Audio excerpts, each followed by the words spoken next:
Alors salut les amis, je vais vous faire un petit compte rendu de notre petite soirée du 4 mai pardon, 2016. Alors on avait au programme d'aller à la grotte de la Fumada. Petit problème, on l'a pas trouvé. Ça fait 2 fois qu'on y va, on la trouve pas. Donc un jour ou l'autre on la trouvera. Donc du coup on s'est rabattu sur le village des idoles qui a à droite du parking du CDE. Donc on s'est positionné, on y allait un peu de jour, on s'est baladé dedans, on a pris quelques photos. J'ai pas eu le temps d'analyser, là je vais le faire après la vidéo. Euh, de jour, rien de spécial à raconter dans le village. Une atmosphère calme, sereinte, donc de jour ça allait. Donc après on a décidé de rester là donc la nuit, on s'est mis sur la gauche du village, dans une petite clairière en pelouse. Donc à partir de la tombée de la nuit, il a commencé à avoir un peu du mouvement face à nous dans le village. Alors ce qu'on a pu contester de jour, c'est que dans le village, alors il n'y a pas de branches au sol, il n'y a pas de feuillage, c'est vraiment que de la pelouse. Donc c'est bien, on peut même y rester le soir dans le village. Euh, donc y a vraiment que de la pelouse, quoi, donc c'est pas mal. À partir de, je sais plus l'heure exacte, il faut que je regarde les enregistrements vidéo. Donc phénomène de bruit face à nous, des bruits de pas qui se déplacent, donc des bruits de branches qui se cassent. On entend donc des bruits de pas sur des feuillages, euh, des bruits de pas en écrasant des branches. Donc est-ce que c'était une bête? Je pense pas, parce que j'ai quand même eu un gros éclairage. On avait fait un feu parce que il faisait froid, donc les animaux ils aiment pas trop le feu, donc dès qu'ils le voient ils s'en écartent. Donc le renard, le sanglier, le cerf, et toute bête qui peut traîner au col, je pense pas qu'elle soit amusée à venir voir ce qu'on fait, quoi, ce qu'on est en train de faire. Donc ce phénomène-là de déplacement, de bruit, on avait quand même un sentiment de mal-être. Moi je me sentais vraiment observé. J'avais un ressenti que c'était quand même assez menaçant. Qu'est-ce que c'est, je sais pas. Enfin sur le coup on savait pas. Donc toute la soirée, hein, ça se déplaçait, après ça se calmait, ça s'est calmé un petit peu. Après silence total.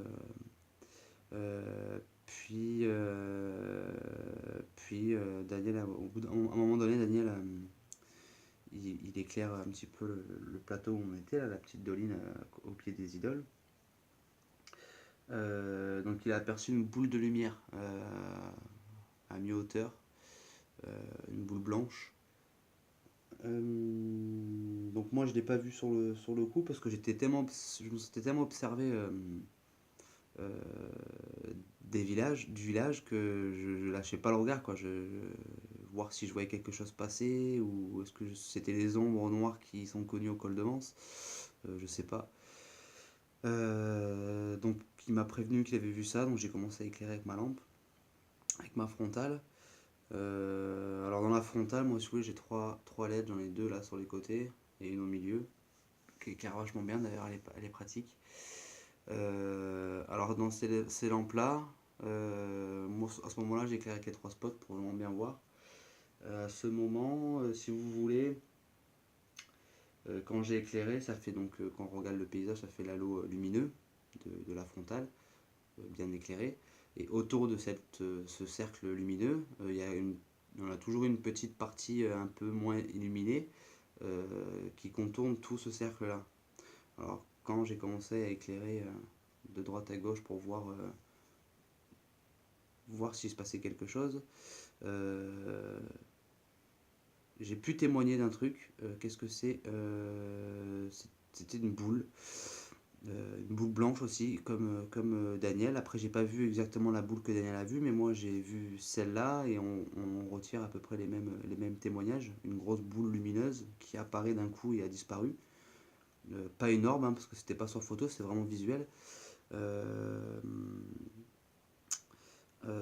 une vitesse, je sais pas, c'était pas comme un flash, c'était rapide comme un flash, mais il y a eu quand même un petit moment de latence pour voir ce phénomène-là, cette boule, qui était à mi-hauteur aussi.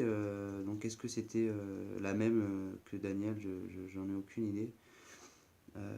Donc de là, on s'est posé, c'était assez calme, plus trop de bruit de déplacement dans le village. Donc on observait un peu le ciel, on a vu un satellite qui était super long d'ailleurs, qui a traversé vraiment tout le col, bien éclairé d'ailleurs. Et puis arrive le moment où Daniel m'appelle. Donc il était en train de se balader, je crois qu'il ramasse un petit peu de bois devant là, dans la doline, il y avait un peu des branches. Je l'entends gueuler, donc du coup il me dit de venir sans éclairer. Donc j'éclaire pas, et donc je regarde où est-ce qu'il éclaire, et là je vois vraiment au fond, sur un rocher, deux yeux. Deux yeux. Alors la couleur c'était jaune, jaune-rouge, qui fait une couleur un peu orangée, c'était un peu... C'était bien uniforme, bien debout, deux yeux bien brillants. Alors ça aussi, qu'est-ce que c'est? Alors, premièrement, j'ai pensé à un grand-duc, parce que le grand-duc, il est pas trop dans les branches, il y est quand même assez souvent, mais il est plus souvent au sol euh, et sur les rochers.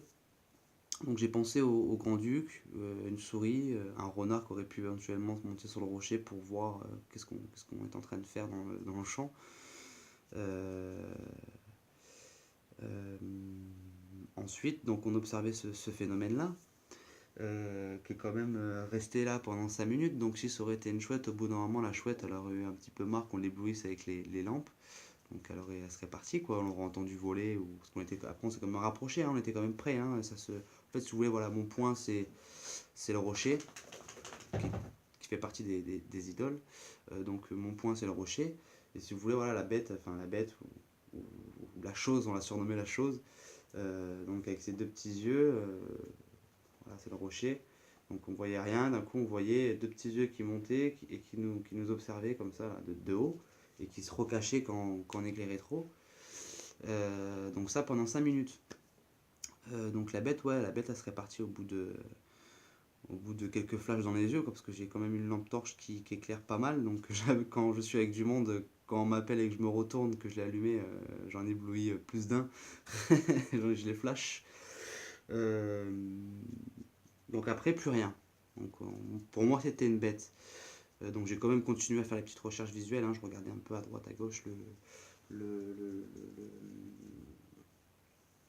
le, le rocher, aux alentours du rocher qu'il y avait au village. Euh, et c'est à un moment, j'éclaire et là je vois une ombre. Donc une ombre qui était quand même relativement imposante. Par contre, après, j'ai oublié un petit détail, je reviens. Le rocher était quand même gros, donc pour moi, la distance où on était devait faire à peu près 2 mètres de haut sur, ouais, 3 mètres de large, à peu près 3 mètres de large.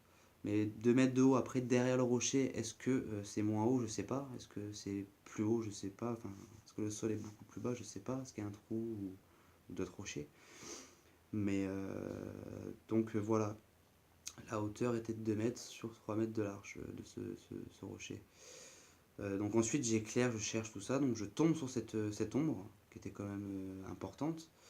Elle était, je sais pas, moi, comparé à moi, elle était comme ça, quoi. C'était vraiment un joli bébé, quoi, l'ombre. Et là je vois donc bien la silhouette du corps, les jambes, on voyait pas trop les jambes parce qu'il y avait un peu des arbustes devant. Donc toujours à côté de cette pierre là, hein, il y avait la pierre, au début elle était là, et à côté il y avait une autre petite pierre un peu moins imposante, un peu en biais comme ça, ou comme ça, ouais, plus comme ça. Et entre ce petit espace où il y a mon nez, j'ai vu cette ombre passer, c'est là que j'ai vu cette ombre large, assez large comparé à moi, quoi. avec ses yeux encore, de la même couleur. Et là, j'ai vraiment vu cette silhouette du visage bien détaillée, bien ronde, bien. Est-ce que c'était humain? Je sais pas. Est-ce que c'était surnaturel lié au paranormal? Je sais pas. Est-ce que c'était un petit gris qui a fait de la musculation pendant quelques années? Je sais pas. Mais c'était quand même ouais, assez menaçant parce que même le regard sur le rocher, c'était quand même menaçant. Ça nous regardait avec un air assez agressant. Le face à face était assez dur. J'étais assez pas effrayé, mais assez mal à l'aise. Hein. Je sentais le mal-être. Euh, donc quand j'ai vu cette ombre passer entre les deux rochers, j'étais bien surpris parce que je pensais que ça avait disparu, que ça reviendrait pas, que c'était une bête. Pour moi, c'était une bête quoi. Donc quand j'ai vu ce visage avec ses yeux type normaux quoi, normal, c'était pas gros. Est-ce- et donc ça a fait une pause, ça s'est arrêté entre les deux rochers, ça m'a regardé. euh, et là ça a tracé devant le rocher, quoi, ça a continué sa route, donc ça a disparu derrière le rocher, derrière l'autre rocher. Euh, donc là j'ai cherché, je me suis dit putain c'est bizarre, c'est pas possible, cette ombre avec ses yeux qui me regardait, qui était quand même imposante, euh, haute. Alors la taille d'où j'étais, franchement, je pourrais pas trop vous dire parce on est en contrebas. Je sais pas, je dirais de hauteur, je pense, de hauteur, était faire à peu près pas loin de 2 mètres. Un 95, un 98, un truc comme ça. Assez haut, assez large. Donc ce phénomène a disparu derrière cette roche. Alors vu que je sentais pas trop cette chose-là, parce que déjà d'une avec son regard menaçant, euh, d'habitude je m'aventure, je vais où j'ai vu la chose, quoi. J'essaie de voir, autant je vais la voir de mes propres yeux et tomber sur une bête, et voilà, au moins, hop, le mythe il tombe à l'eau et c'est réglé. Enfin, le mythe. Le phénomène tombe à l'eau, ouais, et c'est réglé. Mais là, je le sentais pas, et quand dans ma tête j'entends une petite voix qui dit tu devrais pas y aller, ça pue. Auparavant, j'ai déjà voulu faire le warrior à aller à ne pas écouter ma petite voix. Mais là, j'ai voulu l'écouter et j'y suis pas allé. J'ai bien fait parce qu'elle était encore là d'ailleurs. Elle était encore là. Euh, donc je cherchais après l'avoir vue face à face. Je cherchais cette chose avec la lumière encore. Et un peu plus haut, sur la gauche, un peu plus haut sur le chemin pour sortir justement d'où on est arrivé en fait. Pour sortir du village de l'autre côté pour reprendre le petit sentier. Donc là j'ai revu cette silhouette, mais là j'ai dû l'apercevoir de dos parce que j'ai pas vu les yeux. Donc j'ai vu cette silhouette encore grande, large, pareil. Les dimensions n'ont pas changé, c'était les mêmes choses. Euh, donc j'ai vu, elle était en train d'avancer, elle a fait un petit virage comme ça. Et là il y avait un buisson, donc elle est passée devant le buisson. Hein, j'essaierai de faire un petit croquis au pire pour bien comprendre parce qu'avec les gestes et tout c'est pas très évident. Euh, donc je l'ai vu de dos. Il y avait donc ce buisson qui était assez opaque, pas mal de branches, de feuilles, de feuillage, donc je voyais pas quand j'éclairais, des fois tu peux éclairer à travers les branches, tu vois qu'il y a quelques petits trous, tout ça, mais là c'est vraiment opaque quoi. Donc elle s'est mis à mi-corps, moitié derrière l'arbuste, et l'autre moitié donc à découvert, donc je voyais la moitié. Donc de là, j'ai fixé ma lumière pour voir qu'est-ce que c'était. Et j'ai vu cette chose qui s'est retournée, comme ça, hein, qui s'est retournée pour regarder derrière soi, parce que j'étais en train d'éclairer. Et là, donc j'ai revu ces deux yeux de la même couleur, avec ce regard effrayant, ce visage très dessiné de noir, mais détaillé. C'est ça le plus choquant dans l'histoire, c'est que c'était très très noir, très très sombre, mais on voyait quand même un contour. Je dirais pas le contour de la mâchoire, mais on voyait bien le contour de la tête, quoi, qui était bien dessiné avec les deux yeux rouge-orange, rouge-jaune, qui faisait une couleur orangée, c'était un peu bizarre. Alors sur le coup, j'ai pas pris de photo parce que j'avais pas le matos sur moi, il était au campement.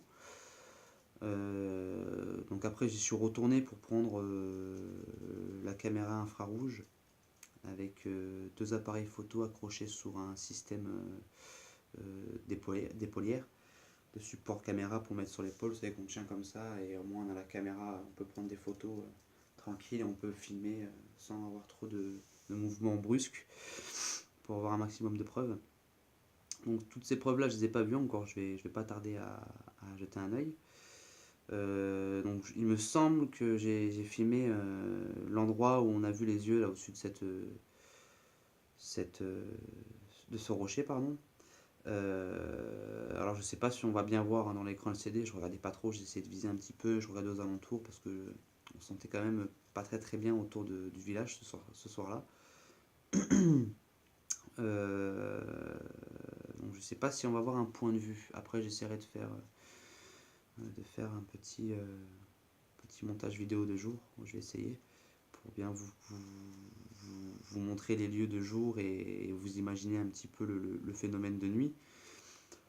Donc ce phénomène-là, seul phénomène qu'on a pu constater de la soirée. Qu'est-ce que je pourrais dire d'autre après ouais, voilà, aux idoles, il s'est passé juste ça. C'est déjà bien, hein, moi je demande pas à monter et à voir toutes les 5 minutes un phénomène, machin. Mais ce phénomène-là était assez particulier parce que auparavant, à proximité du village des idoles qui est à gauche, cette fois-ci du parking, là on était à droite, direction, Tourette, c'est ça je crois.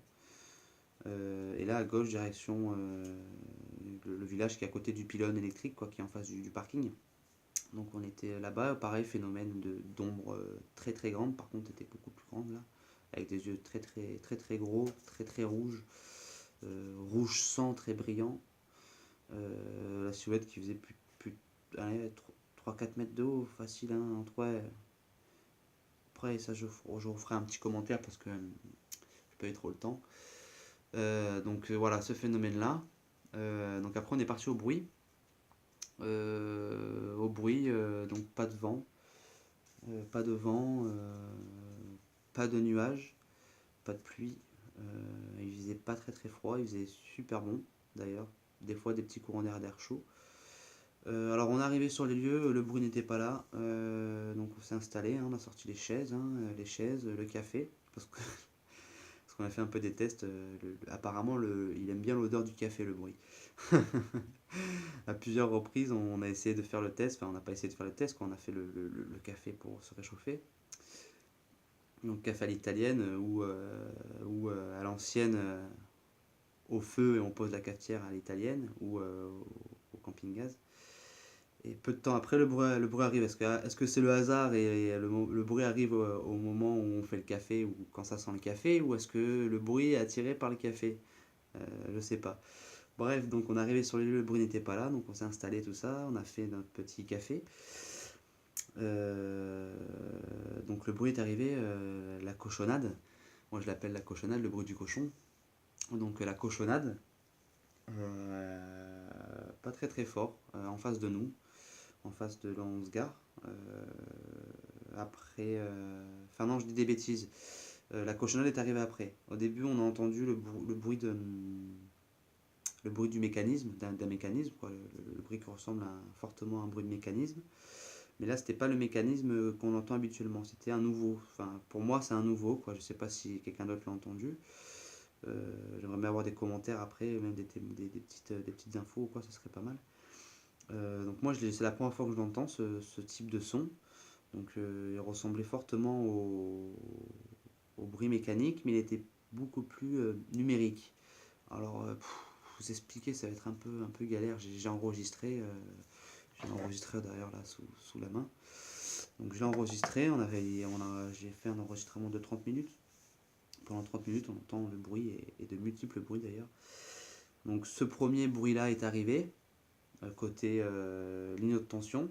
Donc on peut admettre que ça puisse venir des câbles, parce que c'était beaucoup plus numérique. ce bruit de mécanisme. Et là, la cochonnade est arrivée. La cochonnade est arrivée. Ah, elle était ouais, pas très très forte, assez ouais, en face de nous.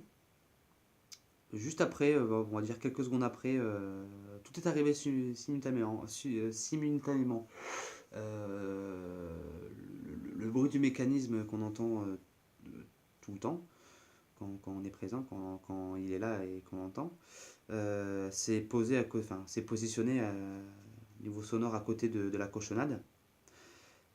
Ça a duré assez longtemps. Après, le son, ça commence à s'amplifier. Donc moi, j'essaie de faire un peu des appels lumière. C'est vrai que quand on mettait le strobe, le son augmentait. Donc est-ce que c'est un rapport avec la lumière? Est-ce que ça les dérange? Ou est-ce qu'ils rentrent dans notre jeu? Et je sais pas. Et par contre, ce qui a été vraiment très spectaculaire, c'est qu'on a eu un quatrième bruit. Ouais, un quatrième bruit. Alors moi, j'y croyais pas trop. Je me suis dit, c'est à force d'entendre les trois bruits, tu sais, t'as l'oreille un peu qui commence à travailler, t'as l'audition qui travaille, donc tu peux un peu avoir des imaginations. Mais on était deux à l'entendre, donc l'imagination tombe un peu à l'eau. Donc ce bruit, c'était comme la cochonnade, très très fin, très faible. Alors où il était, ce qui est pas mal, c'est que il était positionné là où avant les anciens l'entendaient, donc sur la droite. Alors eux, ils se garaient avant le petit muret, là, et on pouvait se garer. Il me semble, avait souvenir qu'il entendait dans l'endroit où il y avait la chute de pierre, la calade de pierre, la glissade, la cascade de pierre. Il entendait vers là. Donc nous, on l'a pas entendu à cet endroit même. C'était toujours côté vallon, mais vraiment face à cette cascade de rochers, de cailloux. Alors je sais pas si on l'entendra sur l'enregistreur. Je vais faire l'analyse après. Je vous fais un petit topo de la soirée, voilà ce qui s'est passé. Donc le bruit, on est quand même resté un bon moment. On a quitté le plateau des idoles assez tard. On est arrivé au bruit, il était 1h10, 1h10 du matin. Et on est parti, il était 3h et quelques. C'est ça, hein, 3h et quelques. Donc on est resté quand même un bon moment. Le bruit était présent parce que quand on est parti, il était encore là. Donc on n'était que deux, hein. Est-ce que c'est parce qu'on était deux et que le phénomène est resté? Je sais pas. Donc voilà, phénomène d'ombre avec les yeux orangés, mélange de couleurs rouge, jaune, orangé. Le bruit, quatre bruits. Alors on avait déjà entendu deux en même temps. Ça c'est du sûr. On était plusieurs témoins. Je dirais pas les noms. Je reste dans l'anonymat. Il me semble aussi qu'une fois on l'a entendu avec un troisième, mais je crois qu'on n'était pas très sûr que ça soit un nouveau bruit ou un bruit lié que ce soit un phénomène. Mais là, franchement, sur le coup, les quatre, ça nous faisait une belle mélodie, hein. La Mozart à côté, c'était du pipi de chat, hein. Là, franchement, sur le coup, j'espère que j'ai bien enregistré, parce que c'est pareil avec le vent, tout ça. Ben, ça fait des perturbations, ça salit un peu la bande audio. Donc des fois quand tu vas avoir des hausses de son, bah, tu peux avoir aussi des hausses de vent et t'entendras pas ou peu le son. Donc voilà. Voilà le topo de la soirée. Il s'est rien passé. On va essayer de retrouver la grotte de la Fumada. Essayer de la trouver une bonne fois pour toutes, hein, parce que j'ai fait quelques programmes d'enquête sur les lieux. Il y a eu pas mal enfin pas mal, j'en ai eu deux de sûrs. Deux qui sortaient d'une rando de spéléo. Ils sont sortis donc de la grotte. Ils sont juste devant, je crois, ou je sais pas si ça a commencé dedans. Et en attendant, ils ont entendu des bruits de stratifiés. Vous savez, le stratch là, scratch de chaussures par exemple. Tout autour d'eux qui se déplaçaient. 2 jours, donc ils ont entendu ça. Ils ont cherché, ils n'ont pas trouvé. Il y a une autre personne, pareil que je ne dirai pas le nom. Je reste toujours dans l'anonymat, au moins il n'y a pas de souci. Donc je sais pas si c'était... il était aux quatre chemins. Donc après, moi, la grotte, pour la situer quand on est au 4 chemins, je sais pas du tout. Donc je sais pas où aller. On l'a pas trouvé. On m'a dit que c'était à côté. Je sais pas, on a cherché pendant des heures et des heures. On n'a pas trouvé. On est allé deux jours l'après-midi. On l'a pas trouvé. Bon, on la trouvera. Mais donc j'avais prévu déjà. Donc on avait prévu de prendre une petite lampe de jardin solaire. Vous savez là qui s'allume qu'il fait nuit ou que tu l'allumes quand il fait nuit. Pour la placer donc à l'entrée de la grotte. Je sais pas du tout comment c'est, je sais pas si c'est dans un rocher ou si c'est dans une doline, en descendant du sol, je sais pas du tout. Donc placer donc cette lumière aux alentours de la grotte ou devant la grotte et nous se positionner, trouver un poste d'observation qui donne un paysage et un périmètre d'observation assez énorme et, et, et pour avoir aussi toujours ce petit point de vue sur la mine. Parce qu'il est possible que le phénomène lumineux que la personne a vu aux quatre chemins, donc une boule rouge et une boule jaune, jaune-orange, mélange, jaune-orange. Euh, je sais pas du tout si c'est un rapport avec la grotte. Le phénomène de scratch, est-ce que c'est un rapport avec la grotte? Est-ce que c'est quelque chose qui vit dans cette grotte? Je sais pas. On va y mener une enquête. Après au col de Vence, hein, on a pas mal de terrain exploité. C'est ça qui est bien, c'est on a des hectares et des hectares et des hectares et des hectares et on en a du terrain. On peut monter avec des équipes nombreuses. On a la partie intérieure et la partie extérieure du col aussi et des parties au loin, notamment le plateau de Cossol et ses alentours où il y a pas mal de phénomènes qu'on a pu voir aussi du parking du CDV.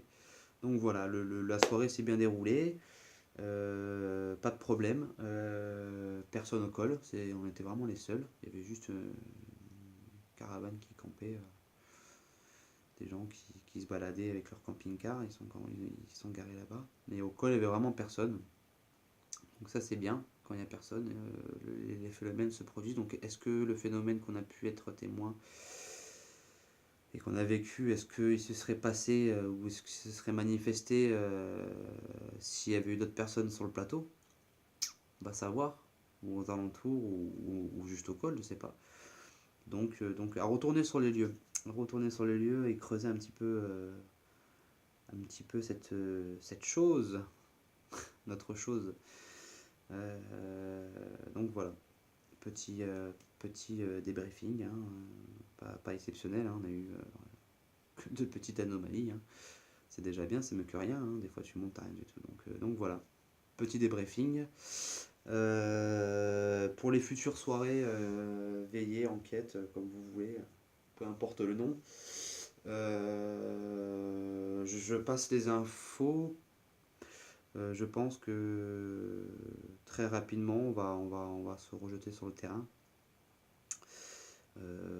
Plateau des idoles ou peut-être grotte si on trouve quelqu'un ou si on arrive à la retrouver. Après, voilà. Donc, on peut avoir de gros programmes au col de Vence. Donc, je parle de ça pour toutes les personnes qui habitent dans le 83 parce qu'on a pas mal de monde. On a pas mal de monde qui monte du 83. Donc s'il y a des personnes du 83, tout ça, ou même du 13 ou de la PACA, hein, après si vous habitez loin, moi j'ai déjà organisé des soirées pour des personnes qui viennent de Tulle, qui viennent du Nord, qui viennent de Perpignan, qui viennent un peu partout de la France. Donc ouais, on peut aussi camper là-haut, hein, là-haut on peut camper, hein, début juin, mi-juin, on peut commencer à mettre les tentes. Tout en restant propre et en respectant l'environnement aussi, hein, faut pas l'oublier. Donc il sera possible aussi d'organiser des soirées privées pour des personnes justement qui sont loin et qui sont intéressées par les lieux et par ces choses qui s'y passent. Mais qui ne veulent pas y être avec toutes les personnes ou tous les passionnés, je le comprends. C'est pour ça d'ailleurs que j'organise des sorties privées. Donc on peut s'organiser ça, on peut très bien rester 2 jours, un jour là-haut, camper le soir et repartir le lendemain, ça il n'y a pas de souci, il faut juste se planifier ça à l'avance, s'organiser ça et ça se passera bien, ça s'est toujours bien passé, donc voilà. Allez les petites beautés, je vous dis bonne soirée, bonne nuit et au prochain rendez-vous.